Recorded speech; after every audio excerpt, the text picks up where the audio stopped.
स्वागत है आप सभी का अष्टावक्र गीता की इस अनुक्रमित श्रृंखला में। आज हम प्रकरण 2 के श्लोक 19, 20 और 21 का अध्ययन करेंगे। अष्टावक्र यहाँ स्पष्ट करते हैं कि जो कुछ हम अपने चारों ओर देखते हैं, शरीर, जगत, पदार्थ, मन, विचार, वास्तव में उनका कोई स्थायी अस्तित्व नहीं है। शारीरिक जगत, सृष्टि और अनुभव केवल कल्पनाधुना यानी भ्रम और माया के रूप में प्रकट होते हैं। जैसे धुएं और प्रतिबिंब का वास्तविक अस्तित्व नहीं होता, वैसे ही यह सृष्टि भी केवल चेतना पर प्रकट होती हुई प्रतीत होती है, परंतु आत्मा से अलग कोई वास्तविकता नहीं रखती। शरीर सहित संपूर्ण जगत वस्तुतः वास्तविक नहीं है। जब तक हम इस सृष्टि और शरीर से अपने आप को जोड़कर देखते हैं, तब तक हमें यह सब वास्तविक प्रतीत होता है। लेकिन गहन दृष्टि से देखा जाए तो शरीर नश्वर है, मन नश्वर है और जो कुछ दिखाई देता है वह केवल परिवर्तनशील और अस्थायी है। इसका वास्तविक आधार आत्मा है, जो शुद्ध चेतना के रूप में नित्य, निर्मल और अचल है। आत्मा केवल चेतना है जो साक्षी भाव में स्थित है। यह न जन्म लेती है, न मरती है, न किसी अनुभव से प्रभावित होती है और न किसी अवस्था में बदलती है। यह केवल देखती है, अनुभव को आत्मा पर प्रभावित नहीं होने देती। यही वह शुद्ध तत्व है जो हमेशा निर्मल और निरपेक्ष है। अष्टावक्र आगे कहते हैं, यह संपूर्ण दृश्य जगत शुद्ध चेतना पर प्रकट होती हुई माया या भ्रम है। जगत का यह प्रकट होना केवल चेतना के माध्यम से संभव है। यदि चेतना न होती तो शरीर और जगत का कोई अस्तित्व नहीं रह जाता। इसे उदाहरण के रूप में देखा जा सकता है, जैसे स्वप्न में दिखाई देने वाली वस्तुएं केवल स्वप्न दृष्टा की चेतना में ही मौजूद होती हैं, परंतु स्वप्न समाप्त होने पर उनका अस्तित्व समाप्त हो जाता है। इस श्लोक का मुख्य संदेश यह है कि संपूर्ण जगत असत्य है, केवल आत्मा ही वास्तविक है। व्यक्ति जब यह बोध कर लेता है कि संसार और शरीर केवल भ्रम है और आत्मा ही स्थायी, शुद्ध और अमल है, तभी वह दुख, मोह और बंधनों से मुक्त हो सकता है। यही दृष्टिकोण उसे वास्तविक आत्मज्ञान और मुक्ति की ओर ले जाता है। इस प्रकार इस श्लोक में अष्टावक्र सिखाते हैं कि संसार और शरीर को वास्तविक मानना केवल अज्ञान का फल है। केवल शुद्ध चेतना को पहचानना और उसी में स्थित रहना ही वास्तविक स्वतंत्रता, शांति और आनंद की स्थिति है।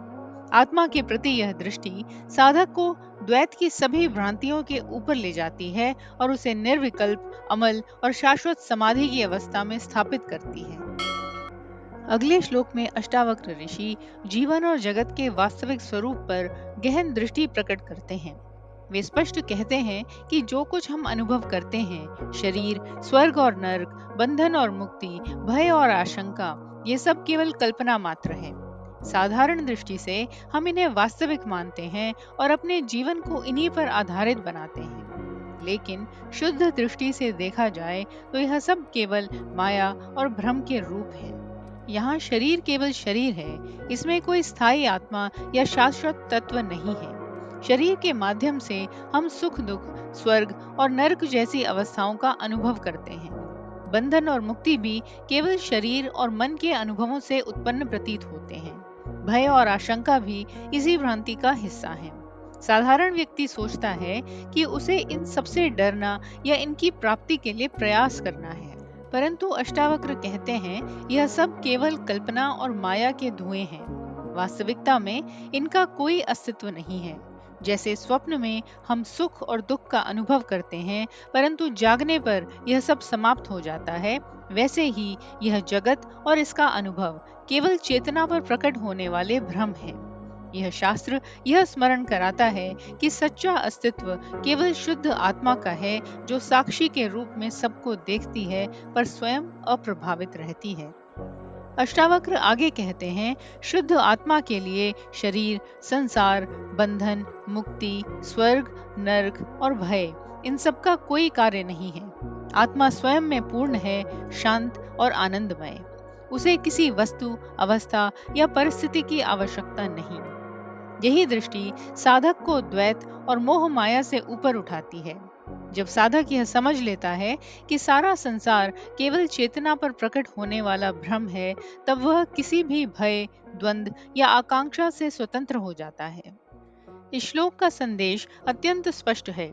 संसार और इसके अनुभव केवल भ्रम और कल्पना है। शुद्ध चेतना में स्थित व्यक्ति को न तो कोई बंधन है, न कोई मुक्ति प्राप्त करनी है, न किसी भय या लोभ से ग्रसित होना है। आत्मा सदा निर्मल, शुद्ध और स्वतंत्र है। इसलिए साधक का कार्य केवल स्वयं के शुद्ध स्वरूप का ज्ञान करना और उसी में स्थित रहना है।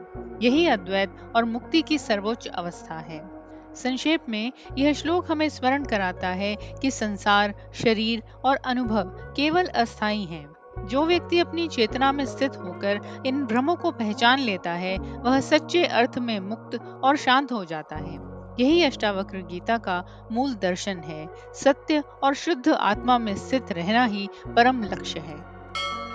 अगले श्लोक में अष्टावक्र ऋषि आत्मा की अद्वैत अवस्था और उसकी स्वतंत्रता को गहन रूप से प्रस्तुत करते हैं।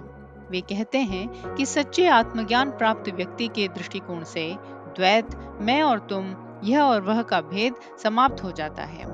वह समाज या जन समूह में रहकर भी स्वयं को किसी भेदभाव, मोह या आसक्ति के जाल में नहीं पाता। यहाँ वे स्पष्ट करते हैं कि सच्चा ज्ञानी केवल दृष्टि से भेदभाव समाप्त कर देता है, परंतु जीवन में सभी के बीच सामान्य क्रियाओं में लिप्त रह सकता है। वे कहते हैं, चाहे मैं भीड़ में हूँ, चाहे समाज के बीच हूँ, मेरे लिए कोई भेदभाव, द्वैत या अलगाव नहीं है।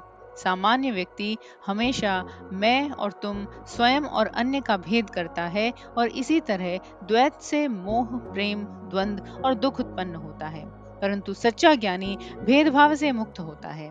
वह जानता है कि आत्मा का स्वरूप सभी में समान है, इसीलिए बाहरी संसार में होने वाले भिन्न अनुभवों या सामाजिक भूमिकाओं से उसका चित्त विचलित नहीं होता। वे आगे कहते हैं कि जैसे जंगल में किसी स्थान पर व्यक्ति सुरक्षित और स्वतंत्र रहता है, वैसे ही आत्मा अपने भीतर संपूर्ण सृष्टि में सुरक्षित और अचल है। जंगल का उदाहरण यहाँ अत्यंत सूक्ष्म है। जंगल में भले ही बाहरी दुनिया की ध्वनि, हलचल या भय हो, व्यक्ति स्वयं सुरक्षित और मुक्त रहता है। ठीक इसी प्रकार आत्मा संसार में रहकर भी भीड़, परिस्थितियों और बंधनों से अप्रभावित रहती है। वे कहते हैं, मैं कहाँ मोह या आसक्ति करूं? आत्मा को न तो सुख में आसक्ति होती है, न दुख में भय या मोह। यह पूर्णतया निर्मल और स्वतंत्र है। साधक जानता है कि सुख दुख, लाभ हानि, मान अपमान सब केवल माया और भ्रम है। जब आत्मा समझ जाती है, तो वह इन बाहरी घटनाओं में लिप्त नहीं होती। उसका चित्त शुद्ध और स्थिर रहता है। इस श्लोक का गूढ़ संदेश यह है कि सत्य आत्मा न केवल अकेले रहने में, बल्कि समाज और भीड़ में भी स्वतंत्र और शांत रह सकती है। ज्ञान का अनुभव केवल निर्जन आश्रम में ही नहीं, बल्कि रोजमर्रा के जीवन में भी संभव है। आत्मा के लिए भौतिक संसार में उपस्थित होना, सामाजिक क्रियाओं में भाग लेना या दूसरों के बीच रहना कोई बाधा नहीं है। केवल दृष्टि और चेतना का भेद रहित होना ही सच्ची मुक्ति के लक्षण है। संक्षेप में यह श्लोक हमें सिखाता है कि आत्मा का अनुभव बाहरी संसार और भीड़ में भी निर्विकल्प और शांतपूर्ण रह सकता है। भले ही साधक समाज के बीच रहकर कार्य करता हो, वह अंततः स्वयं में स्थित, मोह माया से मुक्त और शुद्ध चेतना का अनुभव करने वाला होता है। यही अद्वैत का सार और आत्मज्ञान का अंतिम लक्ष्य है। आप देख रहे हैं सुनो और सुनते ही रहो, जहां हर शब्द, हर विचार और हर सीख आत्मबोध की ओर एक कदम है। तो सुनते रहिए और समझते रहिए।